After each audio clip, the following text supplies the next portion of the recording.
Right, hello everyone, good morning, good afternoon, good evening, whenever you're watching this. Welcome to episode 2 of 5withFraze. So we love some feedback, so please feel free to share your thoughts in the comment section. I'm always reading them and looking forward to implementing them in the next show. But we're here, episode 2. I've got a very special guest today, a good friend of mine. To many of you, he's Big G. To me, he is George. What can I say about this man? He's been a leader from the minute I've met him, to be honest. Wanted to be the best goalkeeper on YouTube. I'd say you've achieved that, my friend. Massive part of the SE Dons, biggest football team on YouTube. Obviously now branching out from Sundays into Saturdays. So a lot going on. How you doing, George? Well, firstly, thank you, because I know I'm the second episode, so I know it goes good, bad, ugly. So I'm the middle one out of the ones who've been organised. I'm honoured and I'm so impressed by what you're doing, because we spoke about this earlier. You said you wanted to branch out, you wanted to try new ventures, and even your hat says it. Like, as soon as I saw it, it says, "Look, dream. If you don't, I will." So that's why I'm here. My relationship with you is a real one. We've won things, we've lost, we've grown as men. So this is why I'm here. Appreciate you, George. And before we get started, I have to be honest, because obviously people will know you from YouTube and will have a perception of you. So I'll be the first to admit that when I first sort of stepped in that changing room with you, I did not get you one bit. Thought this guy's crazy. And then it was with Rory, actually. Remember when you done that speech at Ashford, and me and him were like almost crying, and then everything clicked. Like, you've been doing this leadership and showing the way and being that voice with the armband, without the armband, on camera, off camera. Like, that is you, and your heart is different, and I've always appreciated that. Yeah, so. It's mad you even remember that. That season, I think we won the league, and we won the league and the cup for Ashford. But behind closed doors, I had just lost my dad. So I was best part of 26. I lost him 2 weeks after my birthday.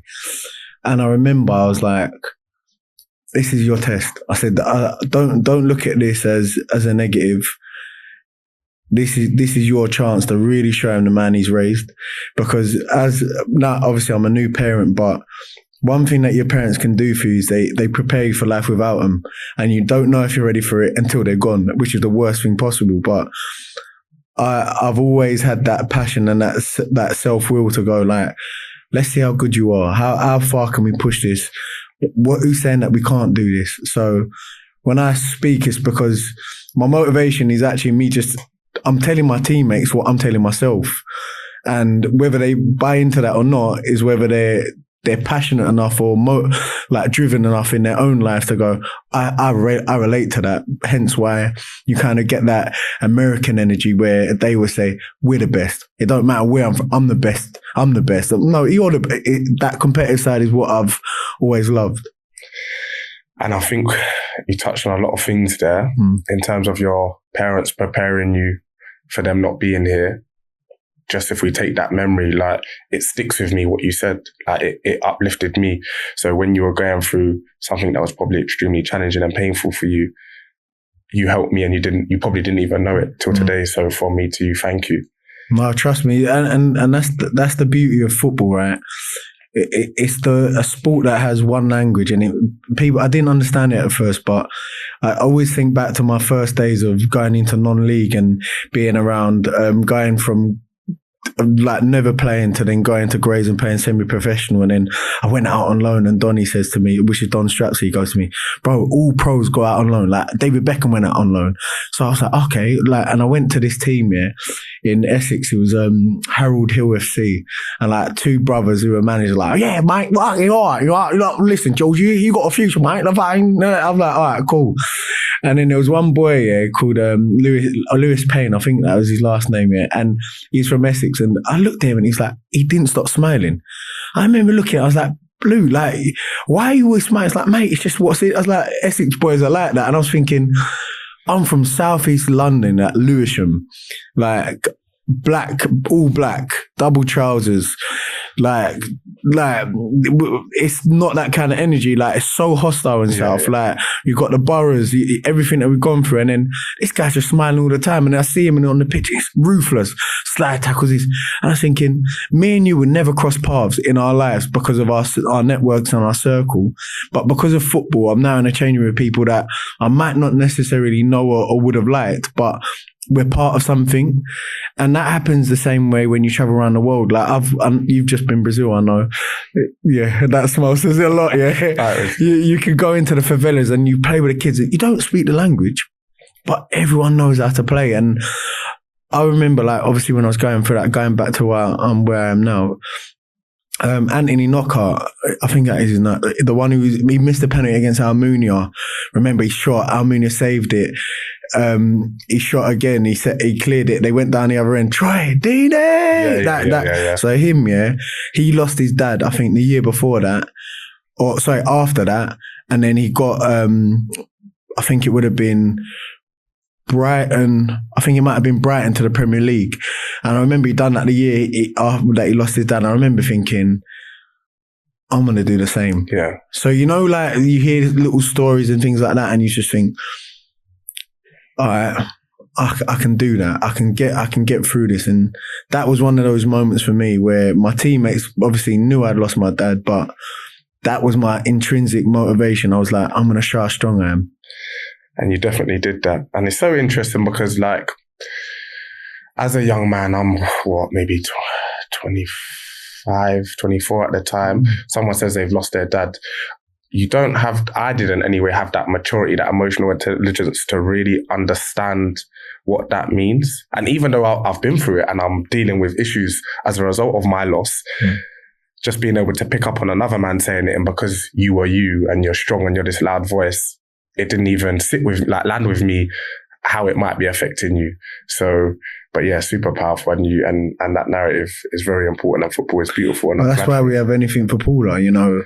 The Don supporters, the Don's family have looked at the way we've held up Paula's name and we've honoured her memory as anything for Paula is anything for Priscilla, anything for Jimmy is anything for your grandma, your mum, your uncle, your dad. Like, that is our signal to say, like, you can do something and carry on their name even though they're not here. Because again, my faith is a big part of that. I believe in life after death. So that's why we have things like that, and that's what empowers a club. And I always say all success that we have at the football club is God's plan, it's God's work. I say God bless our hard work. Definitely. So I feel like we can talk about just this stuff for ages. No, it's proper, it's been too long, but we're going to get started. Yeah, go on. So I took some feedback from my first ever show. Obviously, you know, you're number 2. And what was put to me is I should start with some fun little icebreakers. Okay. So I've got 3 quick fire questions. Yep. And I'm looking forward to your responses. You ready? Ready as always. All right. So first question is, would you rather be able to speak every language or be able to speak to animals?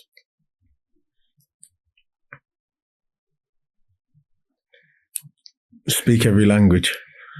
Yeah? Yeah, have to. Animals, knowing what they're thinking might be intimidating. I was thinking, trying to talk to animals, you'd have to try and figure out how to motivate them, control them. At least with humans, we're ready to, we control the world. Yeah, so I'd feel better, I'd feel safer knowing that I could speak to every human. All right. Question number 2. Yeah. Your life is a TV show. What TV show is it and why? Power. I feel like we're gonna go all the way, but I don't want to die. That's the only thing. I ain't figured out because obviously I like Kanan's role in the whole place, but obviously the brother between Tommy and my man James St. Patrick goes left though. Yeah, I don't watch that. I ain't seen that far, so don't ruin it. But you're still watching it now. Bad Victor TV show. He hasn't finished watching. That's terrible because obviously me and Donnie. Yeah, I know close, exactly where you're going. I know. It goes left. Drew, if you're watching, has Drew finished it? I was gonna say Lion King after that. Yeah, I think you should go with Lion King. No, but then Scar kills Mufasa. They got the new one coming out. No, it's not. They can't change it. But do you know what? Recess. I'm going cartoon, man. Every day's playtime. Every day's a plan to try and make something happen. And you've got the gang, you've got your friendships, and they never grow old. Sick. Recess. Yeah. Who was TJ? TJ. Who was the black one in that? Don't be that guy. You're trying to make Who it be was like that? the That was my token Vince. guy. Vince was like, that was my guy. I used to Okay. watch that and want to be Vince. Not Gus. Gus. Yeah. Do you know who Gus is? Yeah. He's the one with the army trim. Yeah. What's going on with your trim? Hey, you want to see it? What happened? New trim, look. Bro, you're growing. It's all right, isn't it? No wonder I why. said I was going to do it and I done it. How long did it take you? What, to take it off? No, I just done it on Sunday. I went to Barbers and took it off. So how long until it grows back? I don't know. Oh, so it's not turkey? No, I just cut it off. Bro, you've had it ever since I've known you. I know. But it was bothering me though. Yeah. Like, it weren't the same getting older. Nah, I hear you, bro. It's mature, bro. It's very mature. Right, last question before we get into it. Say we're doing a 5 with Fraser initiation. What's your go-to song? I think you have to go for the instant classics with the Bob Marleys, man. Yeah, like I'm going One Love easily, man. Like Bob Marley's just, again, he's similar to like football. You can play him anywhere and he puts a smile on your face and he gives you that good vibe. And then the backup is always Arthur. Arthur? Yeah. Do you remember that tune? What? When you're walking down the street, From the theme song. everybody that, yeah. And that was one of my, I always like that. And I tune. say, hey. Yeah. That's what I'm saying. That's a proper nostalgia song as well. That's a good one. Right, you feeling warm? Always. We're going to get started. So, format, 5 questions, same 5 questions. Obviously, I'll try pick things out, but just hoping you're feeling comfortable and ready to answer them. Good to go. So, question number 1 with 5 with Fraze is, you get 24 hours that you can live again exactly as it was. Tell me about the day you choose and why you pick it. Oh, that's a very tough question. It's only, so it's one day in total. One day. You can't change anything. Oh, I've got so many moments, but I'm just trying to think of a 24 hours that was, all right, fine. Do you know what I'm going to go with? I'm going to go with the Paul Picard Cup final because of how much it meant to me on a personal level, it was like the anniversary of my mum, losing my mum, and I couldn't believe it. Like, we had a cup final, sold out the stadium. The day before, I was emotionally trying to make sure I was like I was in control. We had, we played again, Hythe versus, I think it was Cray Wanderers, and we got slapped.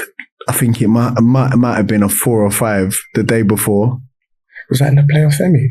Nah, it was just the final game of the season. Cray went on and won that league. They smoked the league that year. But we was all at Hythe. We missed out on the playoffs. And I remember getting in the car with SK and his missus at the time.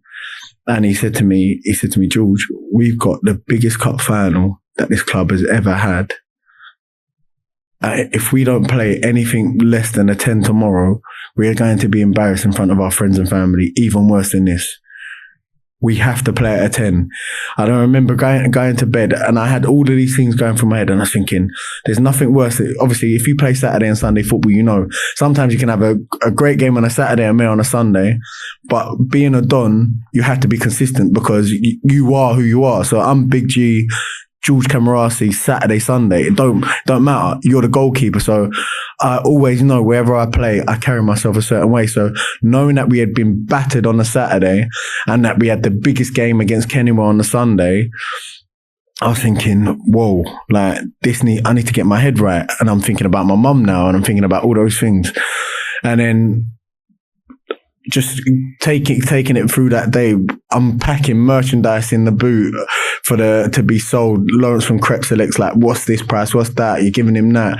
Then it's like, boy, we released the new kit. We made the decision that before. We had just got our new kit. Let's wear it in a cup final, not wait for another day. All these things are going through my head. I've got a physio who's Turgut, who's at Bromley. Like, I've asked him, I'm like, we've never had a physio. Please, like, can you come there on a day? All these moving parts, and then we get to the actual, obviously the warm up, and we're getting into the game, and then kickoff is supposed to be at 3. It gets delayed 15 minutes. Guys, there's too many people coming through the door. Gets delayed another 15 minutes. Too many people coming through. we kick off at 3:45. We've warmed up twice. And then I just remember thinking, what the hell have we done here? Like, there's actually a lot of people. And I just remember looking across walking out the change room, and I can see, like, funny enough, Lefty and the Winges and the Junior Bakers, the Adams, the Matty Warrens, the boys that I know are good footballers. You know what I mean? Their team was as star-studded as ours was, you know. We had Zach Hansen, Nathan Palmer, Ryan Palmer, Dino, Nad, Montel, you know, Jazzy, SK, Aziz at left back, me in goal, you know. Nathan Palmer's playing right back, and I hope I ain't missed no one out. Yeah, but I just remember all those moments, and then it got to the tunnel and I went, you know, big game, big players. I said, you know what? Big game, big players. I said, we're the biggest. I said, big game, big players. We are the biggest. We're the chosen. And I said to myself, there is no way on this day I will come off this pitch with a broken wrist, a broken foot, whatever it takes. I will win this game of football for my teammates, and I'll do it for my mum. And I just remember thinking, like, when you talk, people need to know what you mean. Don't hold back a thing. I remember looking at the boys and I said to him, I said, God, I remember saying to him, like, I know that I will give everything for you lot, but I'm also doing this for my mum, and I need you lot to carry me. I need you lot to carry me today because I need you more than anything, and I will give everything. And I remember looking at the boys, and they saw how much it meant. And it's funny enough, it's the one team talk that no one was around us. But I remember I saw footage like of an outside with somebody doing that, and I could mentally see where I was. And then obviously I got man and match in that game. We went into extra time. All the supporters around on the pitch. I just remember feeling like almost like a relief here, because I was like, I had heard so many negatives throughout my career of people saying, you're not good enough, you're not mentally tough enough, you can't do this, you can't do that. And I just remember thinking, like, I've done this for my mum, do you know what I mean? And I thought, oh my God, I started crying. And I started crying on the pitch, and I just thought, let's break into song. And everyone's just breaking into song and everything. I just remember lifting that cup and thinking, right, the year before I made a promise to myself because we won the George Harley Cup, and I was like, Andrew, you need to lift this cup for your mum. Like, and I gave him the armband and I said, lift it with your dad. And I was like, in a year's time, I need to be lifting silverware, and I need to make sure I do it, because once is good, twice once you start to repeat that winning feeling, you get that winning mentality. And the Dons, you know what I mean? The Dons DNA, it's everything that we are. It's the Don spirit. So that 24 hours for me was mad, because I went through the emotion of losing, the emotions of preparing everything to make sure that everything was set up, to then having to mentally get over all the negatives that were going through my head, but also trying to switch it into motivation. And then that moment when I knew that we had won the game and I was going to lift the cup for my mum. And yeah, like that, I can still watch that 24 hours I can still watch a piece of that 24 hours to this day through YouTube, which is a special thing for me. You're talking about it. Yeah. How does it feel today? Like, how does that feel, that moment? I watch things like a Batman. I can watch things like Last Given Sunday. Any Given Sunday. All these kind of films, yeah. And it's like, sometimes I look at my life and I think, I feel like I'm living a movie. Like, I genuinely like, so if I watch that back, I'm like, that's actually you. So I can only imagine what it feels like for example, like Premiership footballers and things like that, because I made it my Premiership. I made it my elite. That was what I believed in. I was like, this is what I want to do. So when I look at it with so much pride, because I know that the amount of people that witnessed the game firstly and are able to watch it back, those people that have shared the story across the world, and it's been a motivation and a comfort. And the fact that throughout what we've done, we've always praised God. We've always said, God bless our hard work. And anyone who asks me, like, I always say it's a testimony to God's power. Like, I don't know how I do some of these things. I don't know how you've been in games with me where it's like, what is he on today? And I'm just like, God chooses, he carries me all the time. And then last one before we move on, you spoke a lot about your mum for that 24 hours. And obviously she was watching you. What do you think she was thinking? Do you know what? Yeah, it's until you've lost a parent, yeah, and it's one of the worst pains you can ever go through in your life, and you almost want to hope that you make them proud. I lost my mum at 14, so I'm 34 now. That's 20 plus years. I haven't heard her voice. I haven't seen her. So I just hope that when I eventually meet her again, like, I'll have fulfilled the potential, because if she hadn't have gone, I think I would have been a doctor, because African homes, that's how it goes. It's just like education, doctors, dentists, this, that. Whereas because I lost her, I went through a different path and I was shaped, and that's what made the recipe of who I am today. Thank you, George. Thank you so much for sharing that. And I have no doubt in my mind that she was watching and she was so proud of you. But all of them were up there, and I felt it, you know, and that's the beauty of faith, you know. That is my backbone. Otherwise, I don't know Lord knows where I'd be now. Thanks for sharing, George. Right, we're going to move on to question 2. Yeah. How you doing? You all right? Yeah, all good, bro. All good. Good. So question 2, you can go back to one specific moment in your life and tell a younger you one thing and one thing only. Where do you go and what do you say? Do you know what? This one's actually very easy to answer.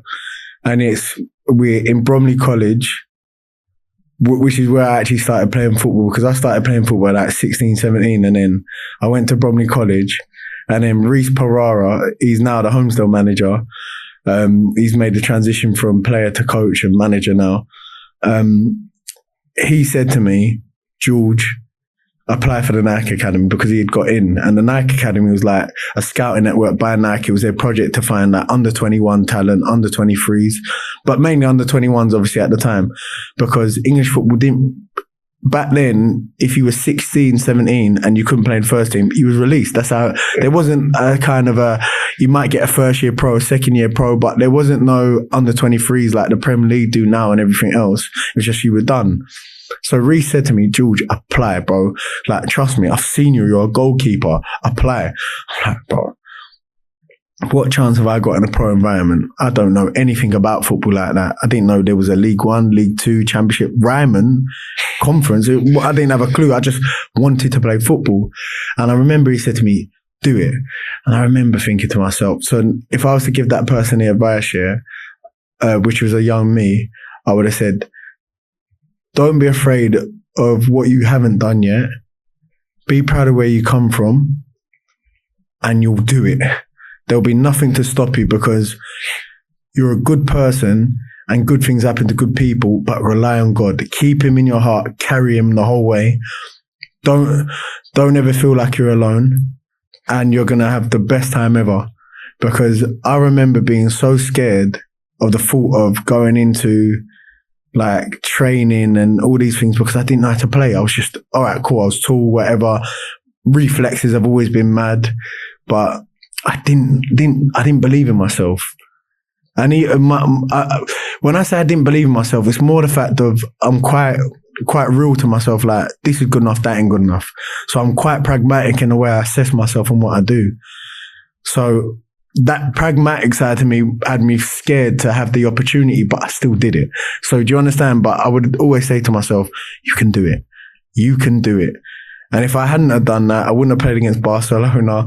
I wouldn't have ever had a sponsorship deal with Nike. I wouldn't have had the luxury of being like on camera for the first time. I remember like, I'm going past the question, but it's because it sparks so much in me. Like, you imagine like somebody like me, yeah, who's never played football, being put on a coach with like all these players, and then there's this person going like this, camera like that, and you're just like, what am I supposed to do here? Like, and then all of a sudden, you're now being told, yeah, you're playing against PSG. All right, we're flying to Spain. You're doing this, you're doing that. And I'm like, how is that even, Jules, you, bro? Like, you don't even know football like that. But what I am is a sponge. So I would always ask the question, older or younger of me, I'm like, what am I supposed to do here? How do I do that? And that's why I'm saying that I would tell my young self, you know you're good enough. You can do it.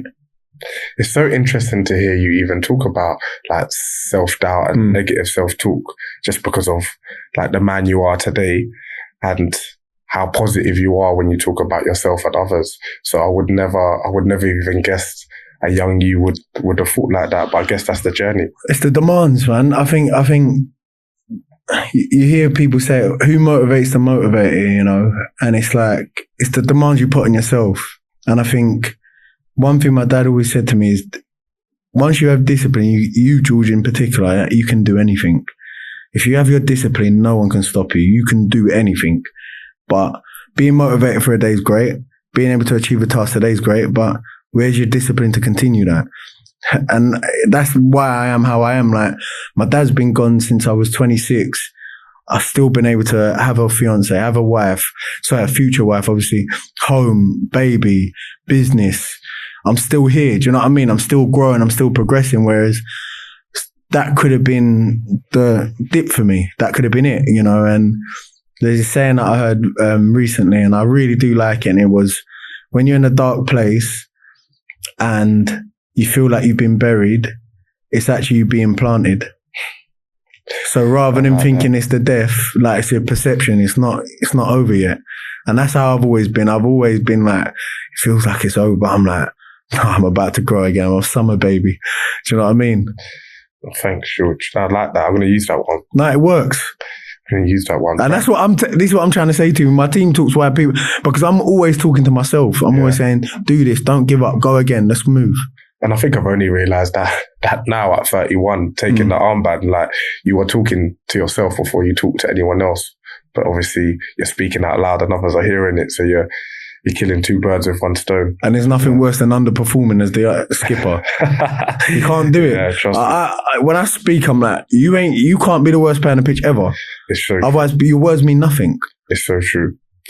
Right, we're at the halfway point. Yeah. Question 3 is probably it's the most personal question to me, but I'm looking forward to asking you most of all as the first male guest on the show. So, like, the words power and strength have been things that have like really limited me, like growing up, what I thought it meant to be powerful, what I thought it meant to be like strong, especially navigating the world as a young man, come from a single parent family. So I want to know, what do those two words mean to you? And can you give an example of when you feel that you've shown them? Oh boy! So where I'm from in Uganda, there was the second you said strength, I just thought of my dad's funeral straight away. And the reason why I thought of that is because I remember being in Uganda, and it was me, my brother, my two brothers, my sister, and you're in a church which was completely full. And I'm in Uganda, remember, and I've got hundreds of people, I'm talking hundreds, who have turned out to see my dad's funeral. There was 2 ceremonies, one in the capital, one in where we're from in Toro. And I remember every single person who was like, Oguma, Oguma, Oguma, which is like, be strong. I was thinking, I can't even cry at my dad's funeral. I can't even cry, because they're looking at me as that person. Like, I'm in terms of my siblings and stuff, but they're looking at me as that one who's like, you have to be the strongest. You have to lead. You have to be that person. I remember thinking, this is mental. Like, I can't even cry.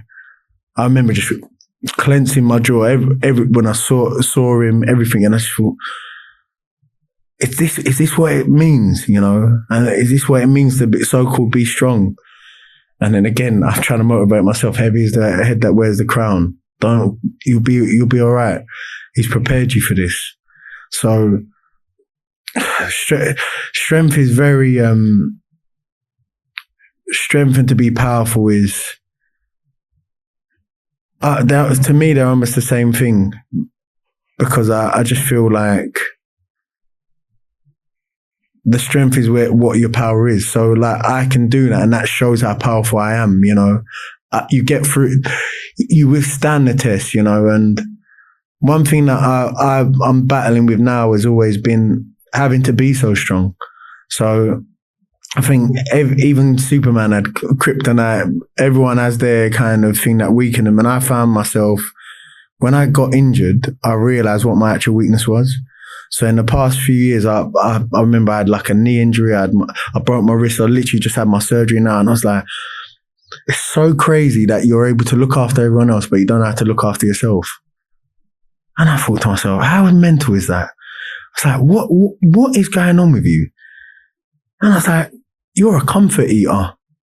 And I'd never picked up on it because I'm so used to running. I'm so used to training 2-3 times a week and doing this, playing football there. And I found myself putting on weight and I was like, you're getting fat, bruv. Like, you're actually getting big. Like, what's happening to you? But guess what? I know how to win a game of football. I know how to get work done. I know how to do this. I know how to do that. But my self-care was so poor that I didn't realize that not that I wasn't as strong as I thought I was. It was more the fact of I wasn't able to maintain how high I was demanding of myself because I didn't know how to look after myself. All I knew was do. I didn't know how to. So I had to go back to myself, and this is why I had to big up Damo. And I had to say to myself,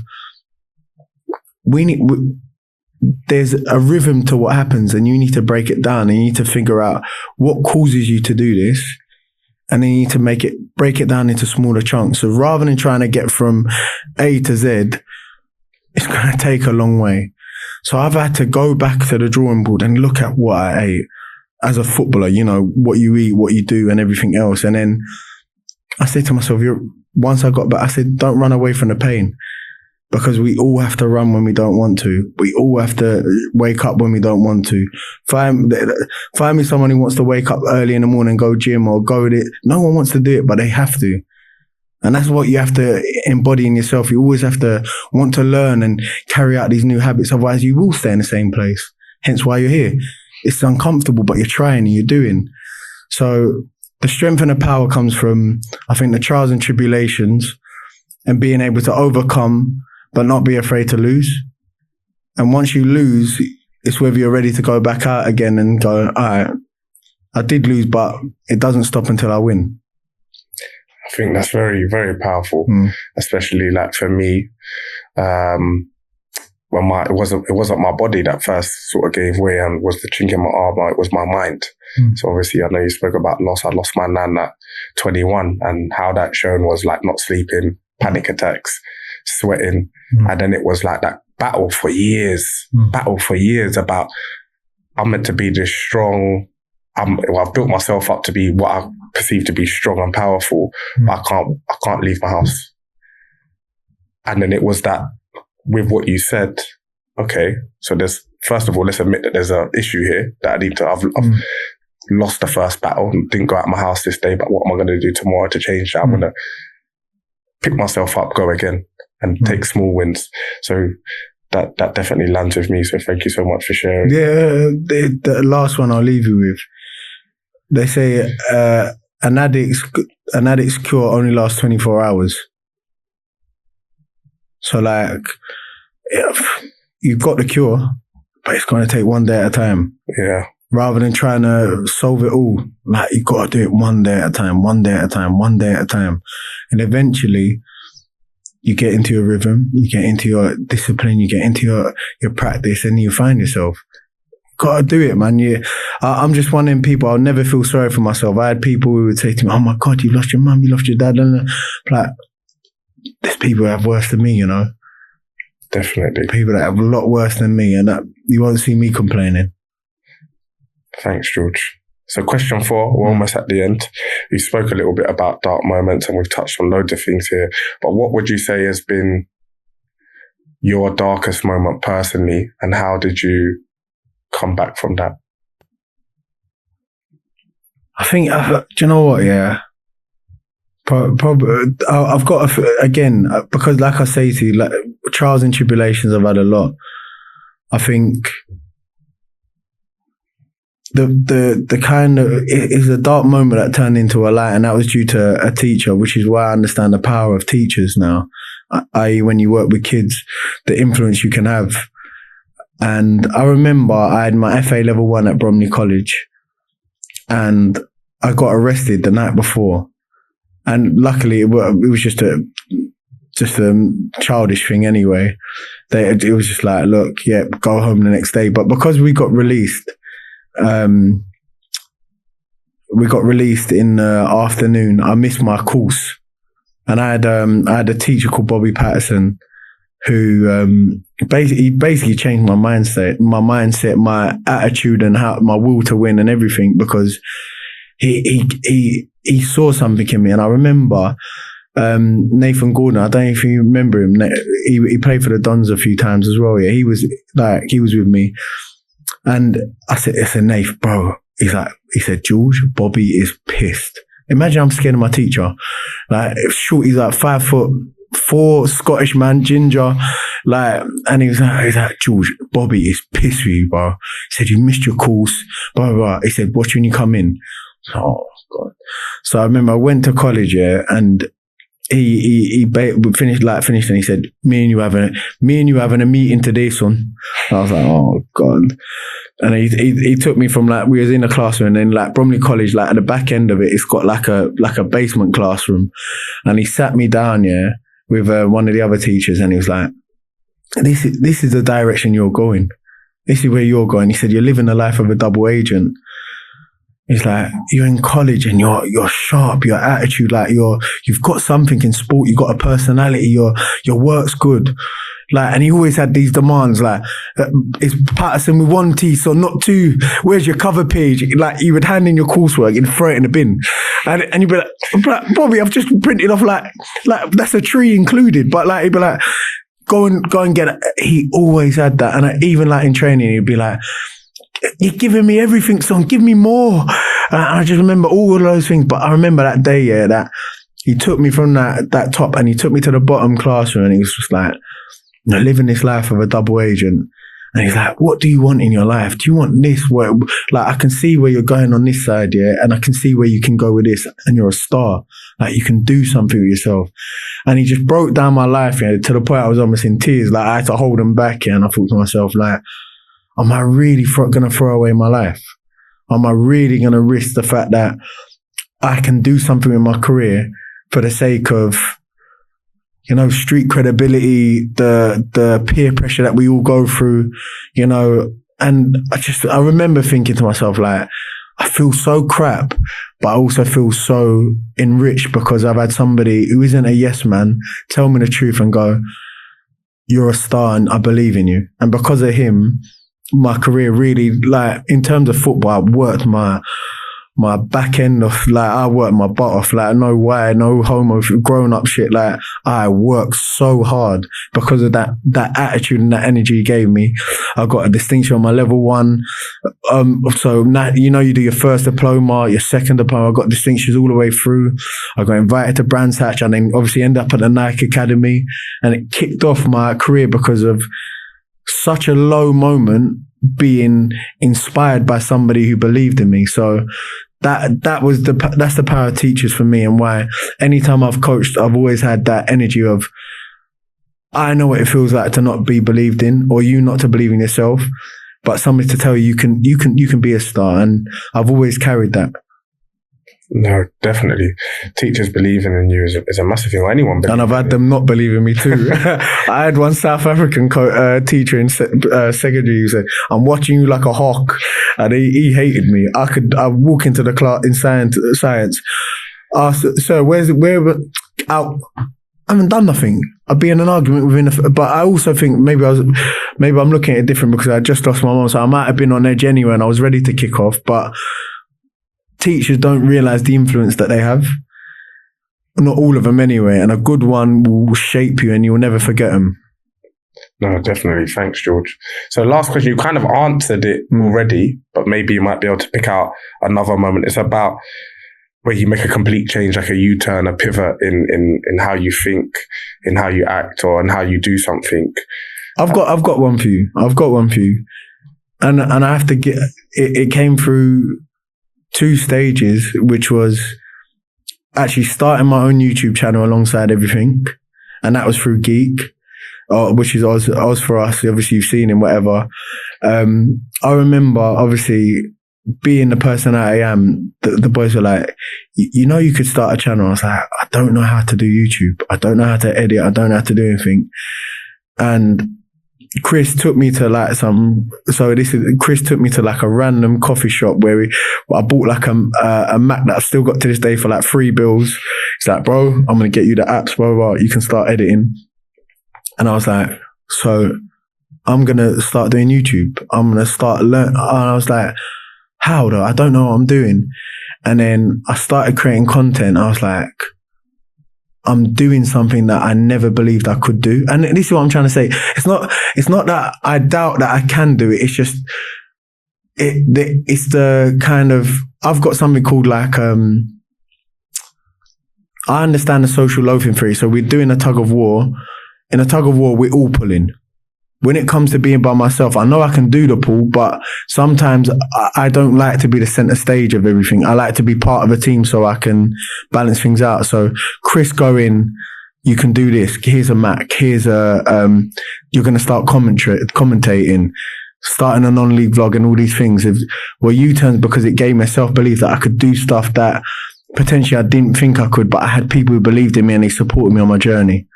So what did that change about you then, specifically jumping on YouTube and becoming a content creator? Appreciating the art of it, appreciating the consistency and how hard it really is. There's no money in it at the start. There's no money in the middle. There's no money to motivate you, you know, like, so you have to kind of enjoy the small wins. Like I couldn't believe hitting 1,000 subscribers, 5,000, 10,000, you know, 20,000, all those achievements were like, how, and then the reception of people going, I actually enjoyed that episode. Thank you for sharing. That motivated me. That got me for a week.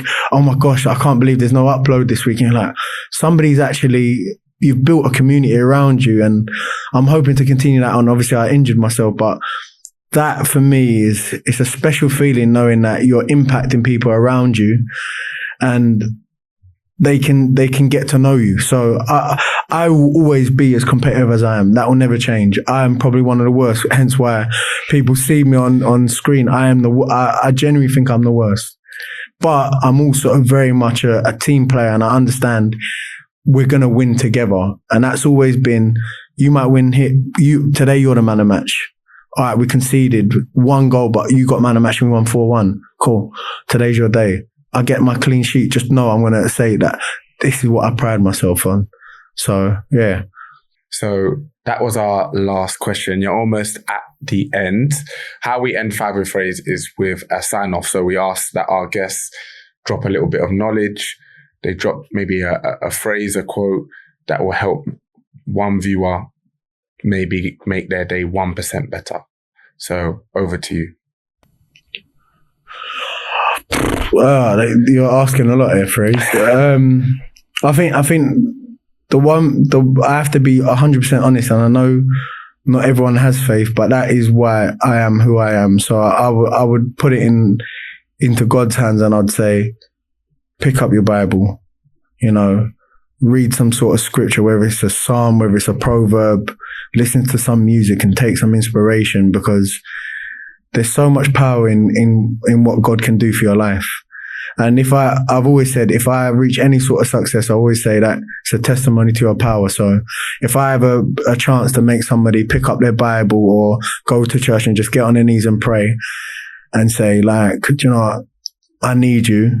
I've done my job, because he's the one who carries me, and he's the one who's making sure that we're able to breathe and live, you know. But not everyone is of faith, but I think I shouldn't be afraid to share that that's what my message is. Do you know what I mean? Yeah, so no problem. You talking about faith. Obviously, I'm still figuring out mine, but I still pray. I feel like I'm spiritual. So there's definitely a place for what you're talking about. Don't worry about that. Thank you, George. I just want to say, like, I appreciate you so much for coming in. It means the world to me, and like I'm so grateful. So thank you again. I've been really enjoyed today. So thank you for having me. Thanks, Jay. Appreciate it. Come on, bro. Love. And you as well, man. Appreciate you sorting out the parking.